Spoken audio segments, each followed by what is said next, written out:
আনন্দের সংবাদ, যাত্রাবাড়িতে সামাজিক জিয়াফত সফলভাবে সম্পন্ন হয়েছে। আসতে যে বলে আমার ছেলে যে ঘর থেকে বেরিয়ে গেল, তারপর আমার ছেলের লাশ আমার ঘরে ফিরলো। 2024 যেই বাংলাদেশ, সেই বাংলাদেশ ভবিষ্যৎ স্বৈরাচার বলে আর কোনো কিছু নাই। এখন যারাই স্বৈরাচারিতাকে তার রাজনীতির টুল বানাবে তারাই হচ্ছে যে ধসে যাবে। দালাল 200টা কিছু ইন্ডিয়াতে আছে পলাতক, তারাই এটা বিভিন্নভাবে করানোর চেষ্টা করছে। তবে আমরা যতটুকু পারি, আমরা যদি সংঘবদ্ধ থাকি, ইনশাল্লাহ তারা বেশি দূর আগাতে পারবে না। এই যে ডেইলি স্টার প্রথম আলো বাংলাদেশকে জঙ্গিবাদ কুজা এবং ইসলামের বিরুদ্ধে যে অপপ্রচার, 2 সপ্তাহ আগে থেকে আমরা এটা হচ্ছে আমাদের প্রচারণা শুরু করছি এবং কি আমাদের কার্যক্রম শুরু করছি। কিন্তু গতকাল রাত থেকে আমাদের ডিরেক্ট আমরা যেখানে রান্না করব এই রান্নার প্রসেসিং সব কিছু গতকালকে থেকে শুরু হয়েছে। অসহায় যারা আছে, দুস্থ যারা আছে, সবার জন্য এখানে কোনো ভেদাভেদ নেই। আমরা এখানে আমাদের ভারতীয় আগ্রাসন রুখে দিতে হবে বাংলাদেশ থেকে, এটা আপনারা দেখতে পাচ্ছেন। আমরা ভারতীয় আগ্রাসন ইতিমধ্যেই এই বাংলাদেশের মধ্যে বিভিন্ন জায়গায় বিস্তার করে আছে। এগুলোকে আমরা এখন আমরা জুলাই বিপ্লবের পরও এগুলোকে আমরা বাংলাদেশ থেকে রুখে দিতে পারিনি। সেই সাথে আমরা প্রথম আলো এবং ডেইলি স্টার এই দুইটার যারা মাহফুজ আনামার মতি আছে, এদের আমরা পদত্যাগ চাই। যে প্রত্যেকটা নিউজের মধ্যে জুলাই বিপ্লবের নিউজগুলো, সবগুলো নিউজের মধ্যে দেখছেন আপনারা যে আমাদেরকে খুনি, আমাদেরকে বিভিন্ন ট্যাগ লাগিয়ে, বিশেষভাবে যখন কোনো হুজুররা কোনো হুজুরের ব্যাপারে নিউজ করা হতো, সেই নিউজের মধ্যে তারা জঙ্গি ট্যাগ লাগিয়ে দিত। যাত্রাবাড়ির প্রতিরোধ যোদ্ধাদের সম্মানে জিয়াফত এবং 10,000 মানুষকে খাওয়ানোর আয়োজন করা হয়েছিল। 10,000 মানুষ খাইছে। যাত্রাবাড়ি ছিল আমাদের জুলাই আগস্ট বিপ্লবের লেনিনগ্রাদ। তাই যোদ্ধা আর শহীদ পরিবারের সম্মানে এই সেলিব্রেশন, র্যালি হয়েছে, গান হয়েছে, আতশবাজি পোড়ানো হয়েছে, খাওয়া দাওয়া তো হয়েছেই। 10,000 লোককে খাওয়ানো হয়েছে সারাদিনে। তারপরে অনেক খাবার বেঁচে গেছে। এলাকার মাদ্রাসাগুলোতে দেওয়া হয়েছে খাবার। আমি অবাক হইলাম, 10,000 মানুষ তো কম না, তারপরেও খাবার বাঁচে কেমনে? আয়োজনে যারা ছিল তারা বলছে খোদা তাআলা বরকত দিচ্ছে। হয়তো দিচ্ছেন। যারা দান করছেন আমি তাদের কাছে কৃতজ্ঞতা জানাই। আধার প্রদীপ ফাউন্ডেশন বাংলাদেশ টিম কাজে সাহায্য করছে, তাদেরকেও আমি কৃতজ্ঞতা জানাই। পর্যটন কর্পোরেশনের শেফরা এসব বিনা পারিশ্রমিকে রান্না করে দিয়ে গেছেন, পর্যটন কর্পোরেশনকে আমাদের কৃতজ্ঞতা। শহীদ পরিবার যারা আসছেন তাদের কাছে কৃতজ্ঞতা। পুলিশের তরফে নিরাপত্তার জন্য ব্যবস্থা করা হয়েছে, উনারাও শহীদ পরিবারের পাশে বসে খাইছেন। এক অপূর্ব দৃশ্য। এইভাবেই অবিশ্বাস আর সন্দেহ কাটবে। আইজিপি সাহেব নিজে ফোন করে খবর নিছেন, উনারাও আমাদের কৃতজ্ঞতা। এত বড় আয়োজন আমরা করতে পারবো এটা আমরা ভাবি নাই, কিন্তু হয়ে গেল, খোদা তাআলা মিলাই দিলেন। আমি খালি ভাবতেছি খাবারে এমন বরকত আসলো কিভাবে। আমাদের এরপরের জিয়াফত রামপুরায়। আমরা তারিখ দেব তাড়াতাড়ি। রামপুরার ভাই বোনেরা রেডি হন। এইবার আসেন আসল আলাপে, গুপ্ত হত্যা নিয়ে আলাপ করি। আপনারা শুনছেন এর মধ্যে সারা দেশে গুপ্ত হত্যা হইতেছে, ছাত্ররা মারা যাইতেছে বেঘরে। কয়েকজন মারা গেছে, কেউ মার খেয়েছে, কেউ হত্যার হুমকি পাইছে। ফেসবুকে লাইভে প্রকাশ্যে আওয়ামী লীগের অমির রহমান পিয়াল হত্যার নির্দেশ দিচ্ছে। শোনেন। আমাদের এই জয় বাংলা, আমি মনে করি এই জয় বাংলার এক্সটেনশন হতে হবে ওই রকম দালালদের হত্যা করা। যে লোকগুলো আমাদের এই মেটিকুলাস প্ল্যান বলে একটা, মানে কি বলে, গেট ব্যাক বাংলাদেশ বইলা ইস্ট পাকিস্তানের দিকে ফেরত দিচ্ছে, মানে 54 বছর আগে নিয়ে যাচ্ছে। এদের বিরুদ্ধে লড়াই করতে হবে এবং দ্যাট ইজ একেবারে খুঁজে প্রতিটা গ্রামে, প্রতিটা মহল্লায় এই দালালদের হত্যা করা হলো গিয়া মিশন হওয়া উচিত। দ্যাট উইল মেক এ মুক্তিযোদ্ধা। এবং এই মুক্তিযোদ্ধার প্রথম কলেমা হচ্ছে জয় Bangla. That is the campaign we are doing. Swiss আইনে, ইউরোপিয়ান আইনে এটা অপরাধ, চরম অপরাধ। আমরা জানতে চাই বাংলাদেশের পররাষ্ট্র মন্ত্রণালয় কি করছে এটা নিয়ে। আমরা প্রকাশ্য বিবৃতি চাই। আমরা চাই পররাষ্ট্র দপ্তর সুইস অ্যাম্বাসাডারকে ডাইকা ভিডিও দেখাক সাবটাইটেল দিয়া। জানতে চাক তোমরা কি করছো। সুইজারল্যান্ডের বাংলাদেশি ডায়াসপোরা আপনাদের ট্যাক্সের পয়সায় তারা ভাতা দেওয়া হয়, সে আরেকটা দেশে সেই সুইজারল্যান্ড থেকে হত্যার হুমকি দিবে। ছাত্ররা মিছিল করতেছে, নিরাপত্তা চাইতেছে, কিন্তু ছাত্ররা কেন অমির রহমান পিয়ালের এই প্রকাশ্য হত্যার নির্দেশের বিরুদ্ধে পররাষ্ট্র মন্ত্রণালয় কি করছে তার জবাব চায় নাই। যাই হোক, আসেন আমরা দেখি হামলাগুলো কারা করতেছে। আমি মনে করি না যে অমির রহমান পিয়ালের হুমকিতে বাংলাদেশে কেউ কিছু করবে। ওই ক্ষমতা ওই হেডম অমি পিয়ালের নাই। রাজনীতিতে এইসব ভাব নিতে হয়, সে নিছে। এই ভাব ওর পশ্চাতে হামদায় দিতে হবে। সেটা পররাষ্ট্র মন্ত্রণালয় করুক, না করলে আমরা দেখব। তবে যা রটতেছে তার মধ্যে কিছু ঘটনা আছে যা নিজেদের মধ্যে মারামারি, ছিনতাই আবার কিছু সত্যি সত্যি গুপ্ত হত্যা। এর মধ্যে আমি সাদমান বলে একটা ছেলে, এই যে লড়াইয়ের ফ্রন্টলাইনার, তার একটা স্ট্যাটাস দেখলাম যে তার উপরে হামলা হয়েছে আর সে মৃত্যু ভয় করতেছে। আমার যেহেতু তার সাথে যোগাযোগ আছে এবং ওই ছেলেটার ভিডিও আমি ইউজ করছি, কিন্তু ছেলেটাকে পুলিশ আর্মার্ড কার পেইন্ট দিয়া অকার্যকর করে দখল করে নেওয়া সেই যুবক দেখেন।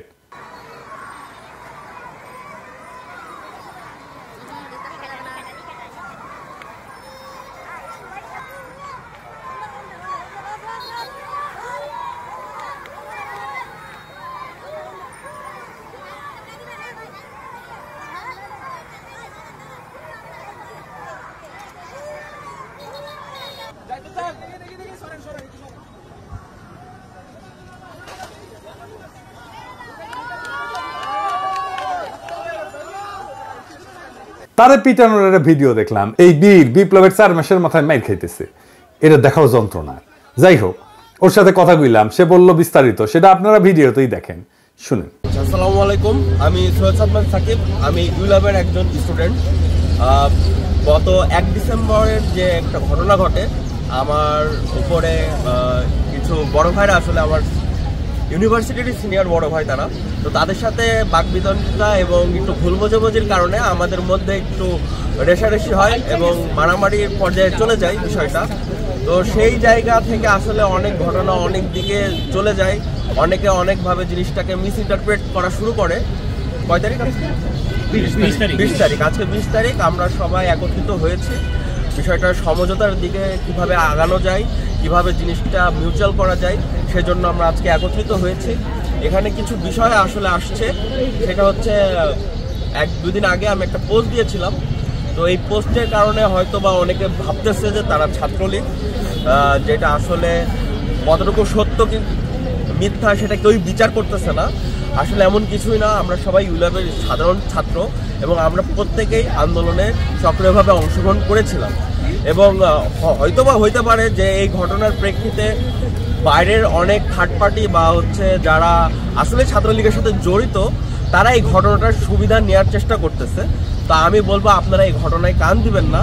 এবং আরেকটা বিষয় যেটা, যে যখন আসলে আমাদের মধ্যে ঝামেলাটা হয়, সেখানে তাদের কাছে একটা ইনফরমেশন আসে, সেই ইনফরমেশনের ভিত্তিতে আসলে তারা আমার সাথে রাগারাগি করে বা মারপিটের পর্যায়ে যায়। তো এই বিষয়ে আমি একটু অনুরোধ করবো বড় ভাই যারা ছিলেন ওই ঘটনার সময়, আসলে চাঁদাবাজির বিষয়টা একটা এলিগেশন আসে সাধারণ শিক্ষার্থীদের কাছে, যে হচ্ছে যে একটা চাঁদাবাজের একটা এলিগেশন আসে, কিন্তু এটা আসলে যাচাই করে দেখা হয়েছে এটা আসলে কোনো ভিত্তিহীন, এটার কোনো ইয়া নাই, এটার সাথে কোনো সম্পৃক্ততা নাই। আমাদের শ্রদ্ধেয় বড় ভাই যে তারেক মনোয়ার ভাই, উনি সদস্য সচিব মোহাম্মদপুর থানা নাগরিক কমিটি, তো ভাইয়া নিজে থেকে আসলে বিষয়টা সমাধান, নিজে দাঁড়িয়ে থেকে বিষয়টা সমাধান করে দিয়েছে। এখন থেকে আমরা যেটাই বলবো, আমরা সবাই আসলে ইউলেবিয়ান, আমাদের মধ্যে কোনো ভেদাভেদ নাই। ভাই নিজে থেকে বিষয়টা আসলে প্রবলেমটা পুরো সলভ করে দিয়েছে। সবাইকে ধন্যবাদ। তার মানে পুরাটাই ভুল বোঝাবুঝি, দুই পক্ষে আন্দোলনের শক্তি। এখন যারা মারছে তাদেরকে বলি, মারপিট পর্যন্ত যায় কেন ভাই? এখন বলতেছো যে চান্দার অভিযোগ সত্য না, তাহলে মারতে গেলা কেন? সত্য মিথ্যা যাচাই না করে কাজ করবা না, কেউ না, কোথাও না। এরপরে কিন্তু মাপ চাইয়া পার পাবে না, নিজেরা মিউচুয়াল করে নিতে পারো, কিন্তু মাপ চাইয়া পার পাবে না। আমি ধরবো।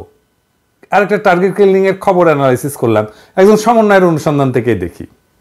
নর্থ সাউথ বিশ্ববিদ্যালয়ের শিক্ষার্থী বইলা খবর উঠছিল এবং দেখা গেছে সে দেখছে যে নর্থ সাউথ বিশ্ববিদ্যালয়ের কেউ না, হয়তো ব্র্যাক বিশ্ববিদ্যালয়ের প্রাক্তন শিক্ষার্থী হইতে পারে, তবে এখনকার ছাত্র না। এই সমস্ত জিনিসগুলো আরো নিশ্চিত হয়ে ঘটনার গভীরে যে দেখা দরকার যে আসলে কি ঘটতেছে। আবার বলতেছে 3 দিন আগের এআইইউবি শিক্ষার্থী ঘটনায় টার্গেট কিলিং এর শিকার বলে ছড়ানো হয়েছে। পুলিশ ইতিমধ্যেই হত্যাকারীকে আইনের আওতায় নিয়ে আসছে। পুলিশের বক্তব্য অনুযায়ী হামলাকারীর বিরুদ্ধে ছিনতাইয়ের 9টি মামলা করা আছে।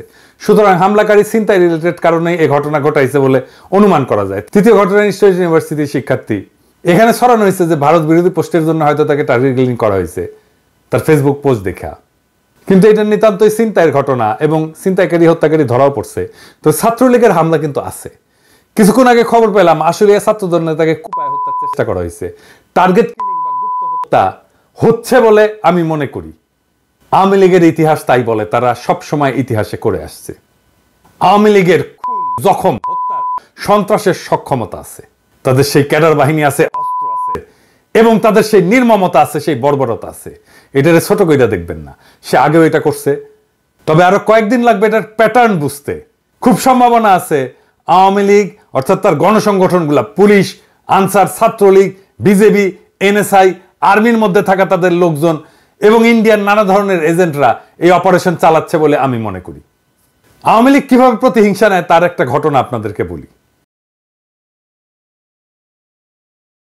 1974-এর দুর্ভিক্ষে বাসন্তীর একটা আইকনিক জাল পড়া ছবি ছাপা হয় ইত্তেফাকে। সেরা জালটা গায়ে জড়ায় কলার থোর সংগ্রহ করতেছে অনাহারী বাসন্তী, তার পাশে দুর্গতি নামের ছিন্ন জাল পড়া বাসন্তীর বোন। ইত্তেফাকে ছাপা হওয়ার পরে সারা দুনিয়া চমকায় যায়। এটাই মুজিব শাসনের পতন নিশ্চিত করে। এই ছবিটা গায়েব করে দেওয়া হয়েছিল। আমি মূল ছবিটা খুঁজে বের করে রেস্টোর করে স্বাধীনতোত্তর বাংলাদেশ বই যুক্ত করছি।